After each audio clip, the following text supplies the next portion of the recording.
ഇന്ത്യയുടെ പ്രതിരോധ രംഗത്തെ ഒരു വൻ കുതിപ്പിനെ പറ്റിയിട്ടുള്ള വാർത്തയാണ് എനിക്ക് എൻ്റെ പ്രേക്ഷകരുമായിട്ട് പങ്കുവയ്ക്കാനുള്ളത്. കാലാകാലങ്ങളായി ഇന്ത്യൻ എയർഫോഴ്സ് 1932 ആരംഭിച്ചതാണ്. 100 വർഷം തികയ്ക്കാൻ പോകുന്നു. ഏതാനും വർഷങ്ങൾ കഴിയുമ്പോഴത്തേക്ക് ഒരു നൂറ്റാണ്ടിലോട്ട് ഇന്ത്യൻ എയർഫോഴ്സ് മാറുമ്പോഴത്തേക്ക് ഇത്രയും കാലം നമ്മൾ പൈസ കൊടുത്ത് ലോകത്ത് നിന്നും ഫൈറ്റർ വിമാനങ്ങൾ വിലയ്ക്ക് വാങ്ങുകയായിരുന്നു. മാത്രമല്ല, അവയുടെ എഞ്ചിൻ നമ്മുടെ സ്വന്തമായിട്ട് ഉണ്ടാക്കിയ വിമാനങ്ങളിൽ പോലും എഞ്ചിൻ ഉണ്ടാക്കിയിരുന്നത് വിദേശ രാജ്യങ്ങളാണ്.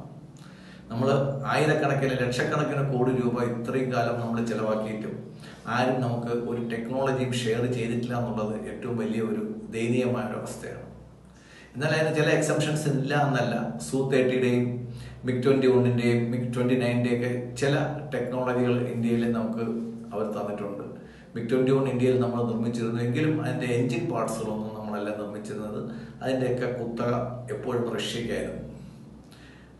നമ്മൾ ഫ്രാൻസിൽ നിന്നും വാങ്ങിച്ച ഡസാൾട്ടിൽ നിന്ന് വാങ്ങിച്ച മിറാജിൻ്റെയും പിന്നെ ഇപ്പോൾ ലേറ്റസ്റ്റ് ആയിട്ട് വാങ്ങിച്ചിട്ടുള്ള റഫാലിൻ്റെയും എഞ്ചിനുകളും സഫ്രാൻ എന്ന് പറയുന്ന ഫ്രഞ്ച് കമ്പനി തന്നെയാണ് നിർമ്മിച്ചിരുന്നത്. അതിനാൽ അതിൻ്റെയും ടെക്നോളജി നമ്മുടെ ഇല്ലായിരുന്നു. ഇപ്പോൾ നമ്മുടെ തേജസ് ഡെവലപ്പ് ചെയ്യാൻ വേണ്ടിയിട്ട് ജിയുടെ 404 എഞ്ചിനും GE414 എഞ്ചിനും നമ്മൾ വാങ്ങുന്നു. അത് അമേരിക്കയിൽ നിന്നാണ്. അപ്പോൾ ലോകത്ത് ഈ വിമാന എഞ്ചിൻ ടെക്നോളജിയുള്ള പ്രധാന രാജ്യങ്ങൾ റഷ്യ, ചൈന, ഫ്രാൻസ്, അമേരിക്ക എന്നീ രാജ്യങ്ങളാണ്. ഈ ഗ്രൂപ്പിനകത്തോട്ട് ഇന്ത്യക്ക് ഒരിക്കലും പ്രവേശനം കിട്ടാതിരിക്കാൻ വേണ്ടിയിട്ട് ഈ രാജ്യങ്ങളെല്ലാം നല്ലോണം എപ്പോഴും ശ്രമിച്ചിരുന്നു എന്നുള്ളതാണ് അതിൻ്റെ വസ്തുത. ചൈനയുമായിട്ട് നമ്മൾ എന്തായാലും ഒരു ടൈപ്പ് ഉണ്ടാകുന്ന കാര്യം നമുക്ക് ഒരിക്കലും ചിന്തിക്കാൻ സാധിക്കത്തില്ല. എങ്കിൽ പോലും ബാക്കി 3 രാജ്യങ്ങൾ, അത് ഫ്രാൻസ് ആയാലും ഇംഗ്ലണ്ട് ആയാലും, ഇംഗ്ലണ്ടിൻ്റെയും ഈ ടെക്നോളജി ഉണ്ട് റോൾസ് റോയ്സിൻ്റെ, മറ്റു രാജ്യങ്ങളൊന്നും തന്നെ നമുക്ക് ടെക്നോളജി ട്രാൻസ്ഫർ ചെയ്യാൻ തയ്യാറായിട്ടില്ലായിരുന്നു. ഇപ്പോൾ ഇന്ത്യ ഒരു സൂപ്പർ മാർക്കറ്റായി കഴിഞ്ഞിരിക്കുന്നു എഞ്ചിനുകൾ. അത് എങ്ങനെയെന്ന് വെച്ച് കഴിഞ്ഞാൽ വളരെ പ്രഷറിന് ശേഷം, വളരെ വിലപേശലുകൾക്ക് ശേഷം GE എന്ന് പറയുന്ന അമേരിക്കൻ കമ്പനി അവരുടെ 414 എഞ്ചിൻ, നമ്മൾ തേജസ് മാർക്ക് 2 ഉപയോഗിക്കുന്ന എഞ്ചിനാണ്, ആ എഞ്ചിൻ ഇന്ത്യയിൽ നിർമ്മിക്കാൻ വേണ്ടിയിട്ട് അവർ തയ്യാറായിരിക്കുന്നു എന്നുള്ളതാണ് ഏറ്റവും പ്രധാനപ്പെട്ട വാർത്ത. ഇത് ഇന്ത്യൻ പ്രതിരോധ രംഗത്തൊരു ചെറിയ കാര്യമല്ല. നമുക്ക് ഒന്ന് ഓടിച്ചു നോക്കാം ഈ GE414 എഞ്ചിൻ ഏതൊക്കെ വിമാനങ്ങളിലാണ് ലോകത്ത് ഉപയോഗിക്കുന്നത് എന്നുള്ളത്. ഇത് സാബ് എന്ന് പറയുന്ന കമ്പനിയുടെ ഗ്രിപ്പൻ, സ്വീഡിഷ് കമ്പനിയാണ്, അവരുടെ ഫൈറ്ററുകൾ അവർ ഉപയോഗിക്കുന്നുണ്ട്. X-59 എന്ന് പറയുന്ന ലോക്ഹീഡ് മാർട്ടിൻ്റെ വിമാനങ്ങളിൽ ഉപയോഗിക്കുന്നുണ്ട്. കൊറിയൻ ഫൈറ്ററായ KF-21 ഈ എഞ്ചിനാണ് ഉപയോഗിക്കുന്നത്. ബോയിങ്ങിൻ്റെ സൂപ്പർ ഹോർണറ്റ് എന്ന് പറയുന്ന സൂപ്പർ എഞ്ചിൻ, സൂപ്പർ വിമാനമാണ്, അതിനകത്തും ഉപയോഗിക്കുന്നത് ഈ 414 തന്നെയാണ്, GE414. EA-18G ഗ്രൗളർ എന്ന് പറയുന്ന വിമാനത്തിലും ഉപയോഗിക്കുന്നത് ഇതേ എഞ്ചിനുകളാണ്. അപ്പോൾ ലോകത്ത് എണ്ണം പറഞ്ഞ വിമാനങ്ങളിൽ ഉപയോഗിക്കുന്ന ഒരു എഞ്ചിനാണ് GE414. അമേരിക്ക പലവിധ ഉപരോധങ്ങളിലൂടെ ഇന്ത്യക്ക് കിട്ടാത്ത രീതിയിൽ പല തന്ത്രങ്ങളും അമേരിക്ക പയറ്റി നോക്കിയതാണ്. അവസാനം GE നമ്മൾ ഈ ഫീൽഡിൽ നിന്ന് തന്നെ ഔട്ടാക്കി കളയുമെന്നൊരു കണ്ടീഷൻ വന്നപ്പോഴത്തേക്ക് GE നമ്മളോട് സഹകരിച്ചാണ്. നമ്മൾ അവരെ പേടിപ്പിച്ചത് നമ്മൾ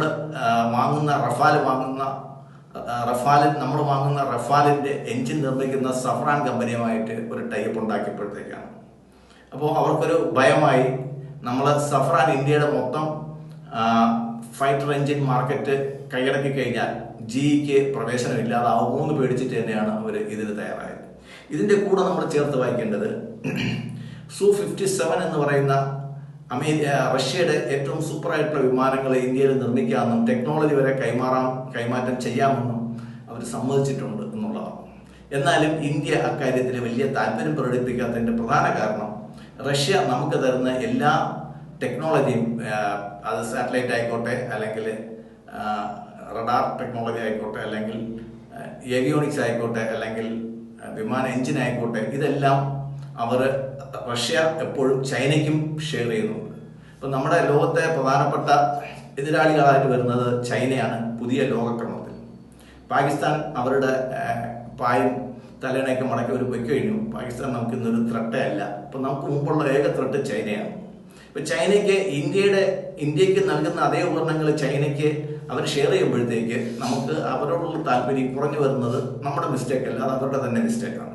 മാത്രമല്ല, മാറിയ ലോകക്രമത്തിൽ അതാണ് രീതി. നമ്മൾ ചൈനീസ് എക്യുപ്മെൻറ്റുകൾ വാങ്ങാൻ നമ്മൾ തയ്യാറാവുന്നില്ല. എങ്കിൽ പോലും ചിലപ്പോൾ നമ്മൾ ടെക്നോളജിക്ക് വേണ്ടിയിട്ട് അവരുമായിട്ടൊരു ടൈപ്പ് ഉണ്ടാക്കിയിരിക്കും. അപ്പോൾ ലോകത്ത് സഫ്രാൻ എന്ന് പറയുന്ന ഫ്രഞ്ച് കമ്പനിയുടെയും റഷ്യയുടെ Su-57ൻ്റെയും ജനറൽ ഇലക്ട്രോണിക്സിൻ്റെ 404 എഞ്ചിൻ്റെയും ഒക്കെ ടെക്നോളജി ഇന്ത്യ സ്വന്തമാക്കുമ്പോഴത്തേക്ക് ഇന്ത്യ ലോകത്തിലെ തന്നെ ഫൈറ്റർ എഞ്ചിൻ സൂപ്പർ മാർക്കറ്റ് തുറക്കുന്നു എന്നുള്ളതാണ് നമ്മൾ മനസ്സിലാക്കേണ്ടത്. ഈ വിമാനങ്ങളിൽ എഞ്ചിൻ ടെക്നോളജി എല്ലാം നമ്മൾ വാങ്ങുന്നത് നമുക്ക് ഉപയോഗിക്കാൻ വേണ്ടി മാത്രമല്ല, നമ്മളത് കയറ്റുമതി ചെയ്യാനും കൂടിയിട്ട് വേണ്ടിയിട്ടാണ്. നമ്മൾ ഇത്രയും കാലം നമ്മൾ ചിലവാക്കിയിരുന്ന ഫോറിൻ എക്സ്ചേഞ്ച്, ഡിഫൻസിന് വേണ്ടിയിട്ട് ചിലവാക്കിയിരുന്ന ഫോറിൻ എക്സ്ചേഞ്ച് നമ്മൾ ഡിഫൻസ് വഴി ഫോറിൻ എക്സ്ചേഞ്ച് ഏൺ ചെയ്ത് തുടങ്ങിയിട്ടുണ്ട് എന്നുള്ളതാണ് ഏറ്റവും വലിയ വാർത്ത. നന്ദി, നമസ്കാരം.